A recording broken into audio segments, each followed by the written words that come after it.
భూమిలో ఉండే ఆత్మను భూదేవి అంటారు. భూదేవి అన్నంత మాత్రంలో దాంట్లో సత్తు చిత్తు ఆనంద స్వరూపము, ఈ శరీరంలో ఉండే సత్తు చిత్తు ఆనంద స్వరూపము భిన్న భిన్నమో కాదు. దాంట్లో ఏ ఆత్మ ఉన్నదో దీంట్లో అదే ఆత్మ ఉంది. ఏనేక్షతుం శేనేక్షతే శృణోతి ఇదం జిఘ్రతి వ్యాకరోతి చ స్వాద్వస్వాది విజానాతి తత్ప్రజ్ఞానముదీరితం. మీరు నాకు కనబడుతున్నారా, చూస్తున్నారా?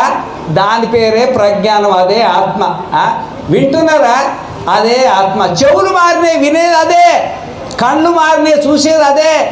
ఆలోచించేది మారిందన్నమాట. ఆత్మ అదే. బుద్ధి మారింది, మనస్సు మారింది, కళ్ళు మారినాయి, చేతులు మారినాయి, కాళ్ళు మారినాయి, శరీరాలు మారినాయి, లోకాలు మారినాయి, కానీ ఆత్మ మాత్రము అదే.